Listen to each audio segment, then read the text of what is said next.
Sabi po sa unang Kronika 13:14, yung Ark of God ay naiwan sa sangbahayan ni Obed-Edom ng 3 buwan. At pinagpala ng Panginoon ang sangbahayan ni Obed-Edom at ang buo niyang tinatangkilik.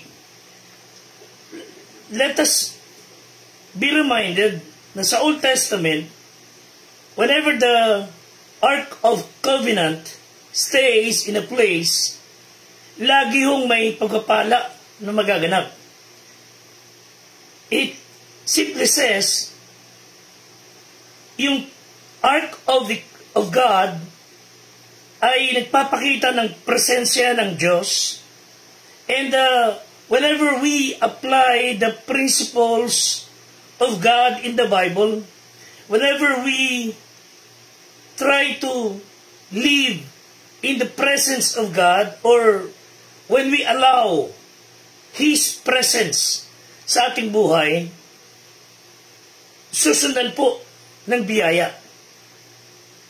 Tulad natin paghaharap ngayon, nagaganap po tayo na tayo'y nagkatipon na muli sa Bulacan, and to all of those who are outside the country, welcome po sa ating Squad Weekly Interactive Meeting. Ito po ay programa ng pamahalaan within the Philippine National Police.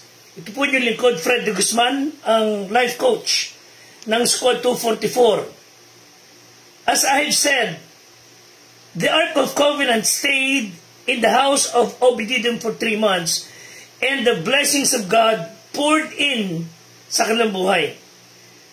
Hangarin natin, mga kapatid, na araw-araw, the presence of God be felt in our life, and yung prinsipyo na nakasulat sa Biblia ay maipamuhay natin. And that's the secret of a peaceful, joyful, fruitful, happy home. Then tatalakayin po natin the love of family. Pagiging makadiyos ng isang pamilya. Na lahat tayo, whether you are in uniform or civilian tulad natin, dapat tayo makapamilya sa ating mga anak. Sikapin natin na laging aware that we are the extension of our parents, and when our kids o kayong mga anak o tayong mga anak, whenever we do something good, something worthy, it gives your parents joy, nagagalak, natutuwa, na they were overwhelmed sapagkat ang anak nila ay nakaka-accomplish. Nakululungkot to na may mga tao nakakulong sa mga kulungan sapagkat sila ay nakagawa ng kahiyayang bagay at mali. But sabi ng Proverbs 23:24, ang ama ng matuwid ay magagalak ng lubos. Pag tayong mga anak, lalo mga kabataan, ay gumagawa ng tama, maayos, at bagay na nakakatuwa, ang kanyang magulang ay magagalak ng lubos. Siyang nagkaanak ng pantas na lalaki na anak ay magagalak sa kanya. Matutuwa ang iyong ama, ang iyong ina, magagalak silang nanganak sa iyo. So, when you accomplish things that makes your parents happy, malaking bagay po sa ating mga magulang yan. Sabi ng 3 John 1:4, I have no greater joy than to hear my children walk in truth. Tulungan tayo ng Diyos, mga anak, na lagi tayo nasa katotohanan. Laging lumalakad sa katwiran. Hindi naging kahihiyan, kundi nagiging may pagmamalaki tayo na ating mga magulang. Tayo naman mga tatay, of course, we are here to protect our families. Protect and provide for your wife, for your family.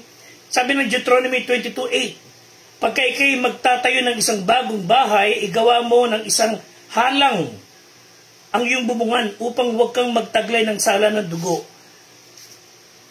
At mga tao ay huwag mahulog doon. It simply says na tayo mga tatay ay merong responsibilidad to build a wall to protect our family sa lahat ng uri ng nakapananakit, lalo ng kamatayan. We are here to protect our family, our kids. Of course, hindi natin maialis ang kahalaga ng ating mga ina na sa ngayon, karamihan sa mga tahanan halos ay parang barko na nawala ng giya sa karagatan. Tila sila nawala ng compass. And the compass of our home ay nakaasa sa angkla na ating mga nanay. The anchor of our home is the mother. Kung paano ang tatay, ang ulo ng bahay, ang tahanan, ang ina naman ang siyang puso. At kung paano ang tatay has to have the influence ng kanyang anak, but the deep impression is made by the mother. So maapaka-importante ng nanay. The most powerful and the most influential sa bahay. Kaya pagka walang ina na gumagabay, lalo ng ama na nagpapabaya, you will see napakaraming bata, delinquent, sakit sa ulo. There's nothing greater than to raise a child for God. Tulungan tayo mga magulang. Tulungan tayo ng Diyos. Tulungan tayo ng Panginoon. Ng ating pamilya ay unay maprotektahan ang kanilang physical life. From any form of destruction like criminals, against suicide, accidents, that we always see to it that our lives sa Diyos lamang. Pag-aari lamang ng Diyos that kinikilala natin that God is so wise enough, so strong enough na tayo ay nakasalig sa Kanya. That we as fathers, not only protect our physical life na ating pamilya, secondly, provide social life. Na ang mga anak natin should see our home happy. Hindi yung lahat ng lugar ay pinuntahan, wag lang makauwi ng bahay. Nakalulungkot to na ganung senaryo. Let our kids find our home a happy home. At tigil sa lahat, spiritual life. And that's the leadership of a father. Dapat talaga ang magulang, lalo na ang tatay, nangunguna na akayin ang kanyang mga anak sa Panginoon. Hindi yung siya pang nag-uutos bumili ng alak, siya pang nag-uutos bumili ng pambisyo, siya pang nag-aakay sa kanyang anak. Minsan, kasama pa niya nag-iinuman ang kanyang mga anak. Nakalulungkot na senaryo. Magdamagan ng video okay, inuman sila. Sabi ko nga, kailan tayo makakita ng birthday o kasiyahan na walang inuman ng alak? Tila parang hindi sila mabubuhay o hindi sila magiging masaya na walang alak. At pagka nag-away-away naman, sumasakta ulo ng pulis, kaiintindi sa kanila. God forbid. Tini po sabi sa Psalm 128 verse 1 to 4, Blessed is everyone that feareth the Lord. Mapalad yung wikang may takot sa Diyos, na lumalakad sa kanyang landasin, sapagat yung kakanin ng gawa ng iyong mga kamay, magiging biginhawa ka, at ikabubuti mo. Ang asawa mo magiging parang bungang puno ng ubas. Babunga, rather. Ang iyong mga anak naman ay parang puno ng olibo. Narito, ganito nawa pagpalain ang tao na natatakot sa Diyos. So God wants to bless our family. But how God formed a family? Lalaki at babae. Ang pamilya ay binubuo ng lalaki at babae sa kasal at nagkaanak. Yan po ang family. God unites man and a woman in marriage. And you see, sa Genesis chapter 2:23, God took a rib from the man. Kaya siya tinawag ng babae. At pagka sila ikinasal, sila ay muli magsasama. Ang babae galing sa lalaki. That's why, pag ikinasal siya, the man should leave his father and his mother and shall be joined to his wife. And the two will be one flesh. And the gift of family ay blessing muna sa Diyos. Ang ating pamilya should be anchored on God's love. Dapat nakaikot lagi tayo sa Diyos. Nakapaloob tayo sa prinsipyo niya. And our home should be a place kung saan ang Diyos kinikilala, hindi lamang sa huso, talagang dapat sa puso. Kung saan andun ang malasakitan, andun ang pagmamahalan, andun ang respetuhan, andun ang galangan. Kung saan umiikot doon yung unang Korinto 13:4, wherein ang pag-ibig ay dapat mapagpahinuhod, maganda ang kalooban, ang pag-ibig ay hindi nananaghili, hindi nagmamapuri, hindi mapagpalalo, dapat naroon ang pag-ibig na hindi mahalay, na hindi hinahanap o inuuni sarili. Dapat naroon yung pag-ibig na hindi nayayamot, hindi inaayunan ang masama, kundi nagagalak sa katotohanan, aayaw sa kalikuan. That should be the kind of love that should exist among the members of the family. Lahat ay binabata, lahat ay tinitiis, lahat ay naasahan. Lahat ay lahat galing sa Diyos. Bagay ng Diyos ang importante. At hindi nagkukulang ang pagmamahalan. Walang kondisyon. And this is the guidance ng matibay na pundasyon ng pamilya. Sa Colossians 3:18, mga babae, pasakop kayo sa inyong asawa na nararapat sa Panginoon. Kayong lalaki, ibigin niyo inyong asawa, huwag kayong maging mapait sa kanila. That's why we are called the better half, not the bitter half. Mga ama, huwag niyo ipamungkay sa galit niyo mga anak. Huwag manghina ang loob nila. Palakasin natin ang loob ng ating pamilya. Because the reality of life or the fact of life is lahat tayo ay may iba-ibang expectations. Since all of us are expecting something from our loved ones, naroon yung kabiyak, nag-expect ng something surprising sa kanyang kabiyak.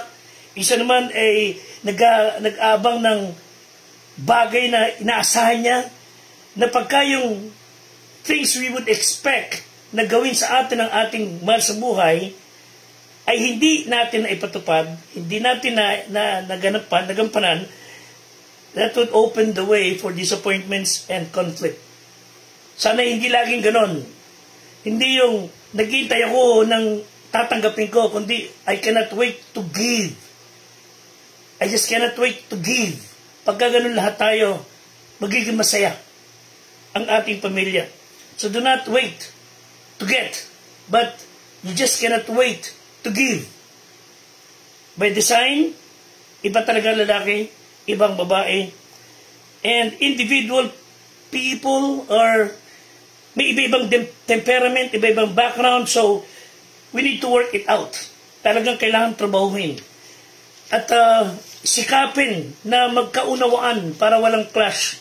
So ang hamon sa atin is, let's work it out to maintain loving our families, respecting one another, sapagkat hindi ho basta madali. And some folks, hindi talaga dyan magaling. Walang magaling talaga, kundi sikapin ho ng bawat member ng family, lalo na ang mag-asawa, na mahalin, pagmalasakitan, ingatan ang kanyang pamilya. Because we were not married by the Secretary of War. No? So, kailangan talaga walang digmaan hanggat maaari. And hindi ko mo Kristiyano tayo pareho, hindi ko mo tayo parehas, may takot sa Diyos, all will be well. Sana nga ganon. But hindi yung kung magkakaroon kami ng problema, hindi ho. Ang tanong papaano natin harapin ang problema? Kasi lagi may conflict. Kaya nga ito ho ang payo sa atin sa James 1:19 and following. James chapter 1:19. Nalalaman ninyo na tayo mga magkakapatid dapat magmaliksi ang bawat isa sa pakikinig, magmakupad sa pananalita, magmakupad sa pagkagalit, sapagkat ang galit ng tao ay hindi gumagawa ng katwiran. So dito sa talatang ito, God is telling us very well how to solve some conflict sa ating buhay. Because alam ng Panginoong Diyos, when we close our ears and we talk too much, anger builds. And the result will be unrighteousness. Ito ho solusyon. To solve conflict sa ating bahay, para mapanatili ang pagmamahalan. Sikapin natin lahat tayo, pati na kami. 1, be swift to hear. Ibig sabihin, kailangan kilala natin that we do not learn to listen automatically. We should learn our ears. We should train our ears to listen. Sikapin natin turuan to na makinig to what the other people has to say. Kasi hindi lahat tayo dapat may monopolyo na karunungan. Let us try to think all the time. Always keep in mind, we have 2 ears and 1 mouth. So, you should listen more and talk less. So, try to train your ears to listen. Because as you listen, we are learning. And when we try to listen, when we listen sa ating kabiyak, sa ating mga anak, we encourage the other person to talk and open up. At malalaman natin ang ugat ng suliranin. If they would not sense that we're not listening, they would stop trying to say and they would shut up.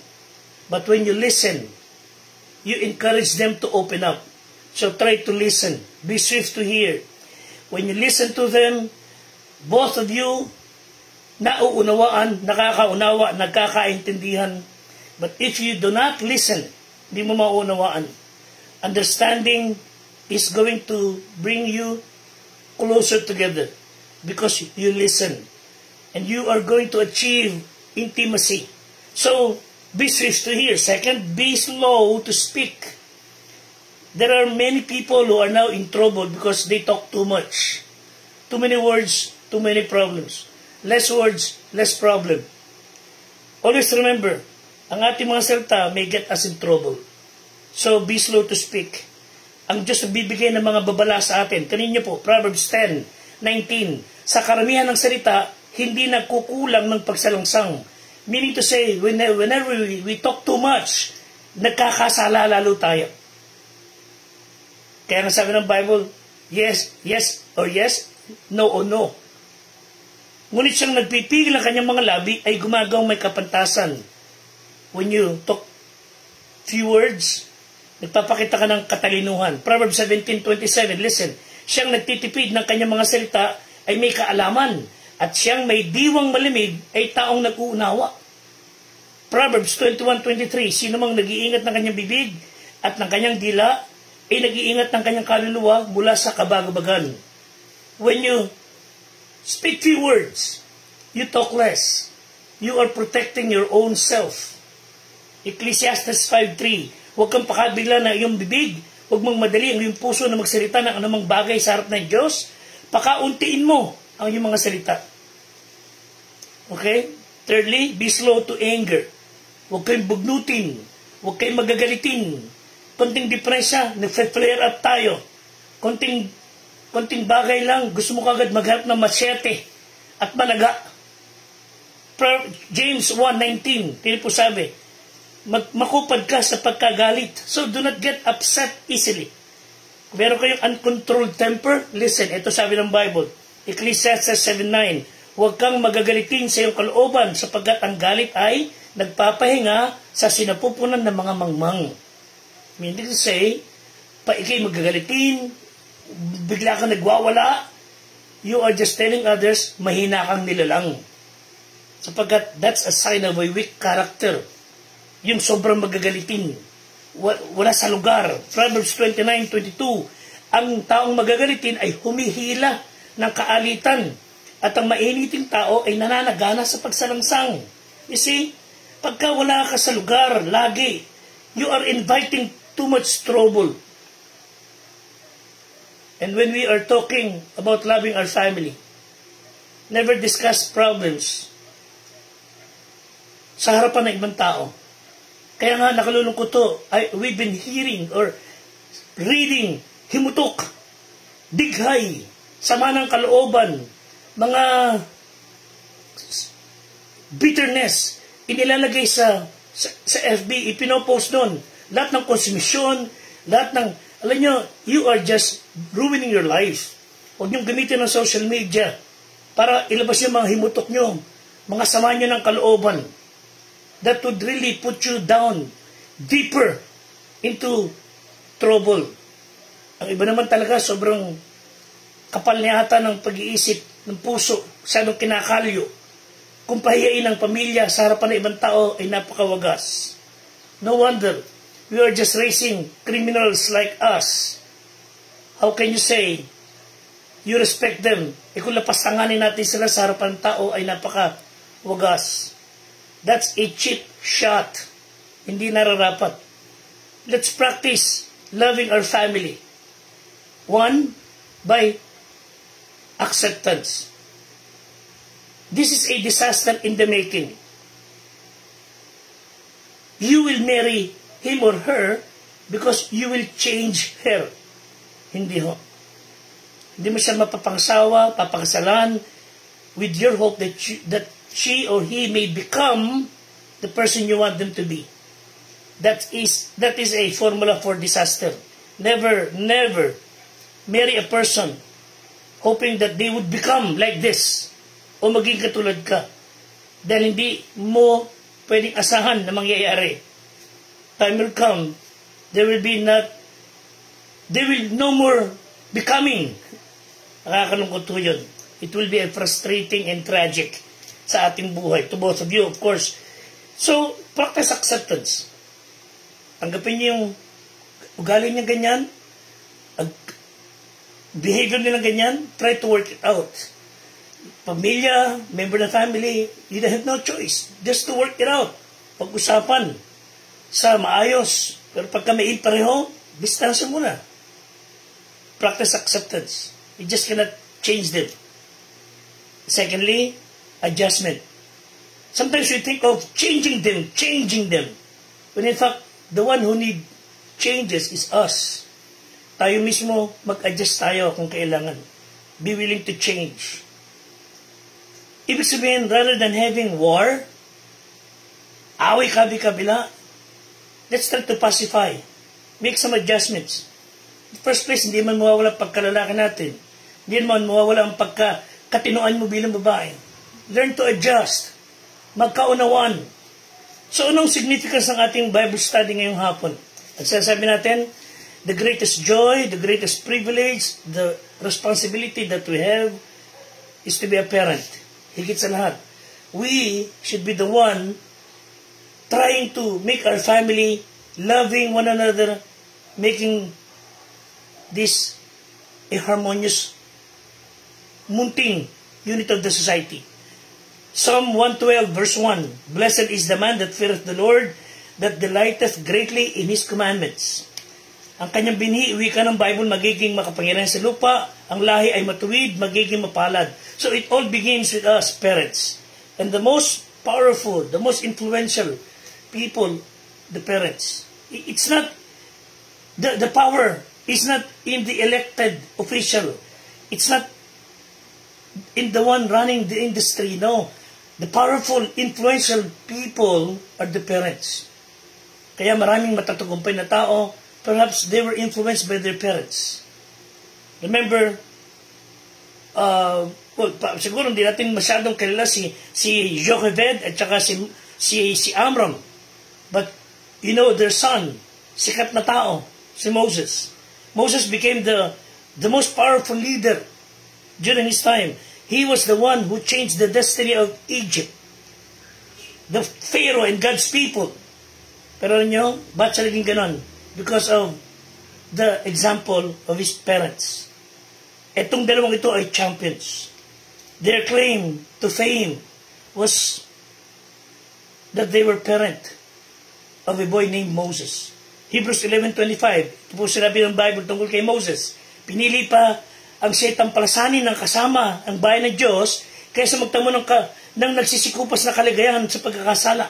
He would esteeming the reproach of Christ greater than the riches and treasures of Egypt, for he had respect unto the recompense of the reward.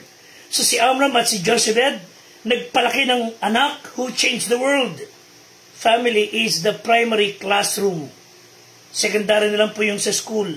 That's why the devil is trying to form all his army to attack the family. Kaya pagka nasira niyang pamilya, kaya niyang sirain ang lahat ng bagay. Sa pamilya ni Moses, they have vision. They were people of great faith. Ang kanilang panampalataya ay nakatingin doon sa plano lagi ng Diyos. And I can tell you na ang bawat anak natin may plano ang Diyos. God have His plan sa bawat isa sa atin. Unique, special for all of us. You just cannot control their destiny, tayo mga magulang. But we can influence the destiny of our kids. They have valor, tapang sa kanilang panampalataya. Tinago nila si Moses laban sa kaaway at si Moses ay lumaki sa kamay ng makapangyarihan pero pinapanatili niya ang kanyang pagkatakot sa Diyos. During that time, it was so dangerous. But na-realize na magulang niya that the battle will be won kasama ang Diyos. Tayo po, as I close, always remember, we are not against flesh and blood. The enemy around us is the spiritual one. Satan wants to destroy our home. Satan wants to destroy our family. Satan wants to destroy you and your wife, you and your husband. Kaya nga tayo ay magtiwala lagi sa Diyos. Magpakatapang sa Panginoon because Satan is so vicious than Pharaoh. And he wants to attack homes. He wants to destroy family. He wants to give all of us to sensuality, to break down moral values, drugs, pornography, alcoholism, secular humanism, and the list is endless. Gusto niya wasakin lahat tayo. Doon lang niya masasaktan ng Diyos. Because we are God's apple of His eye. But that's why we encourage everyone to really pray for one another. And may God help us. And may God give you peace. Hanggang sa susunod nating pag-aaral, please, pray for one another. As I close, I want you to remember the names of our squad members, Patrolman Jason Reville, Police Corporal Joe Derek Benedictus, Police Staff Sergeant Adio Burgas, Police Master Sergeant Fernando Datig, Police Master Sergeant Michael Bermejo, Police Master Sergeant Ryan Garcia, Police Senior Master Sergeant Will Ray Guillermo, Police Chief Master Sergeant ang aming squad leader na si Sir Joseph Aquino. Pray for us. Pray for these men and women in uniform. And may God bless you as they do their job to protect and to serve. Until next time, salamat po.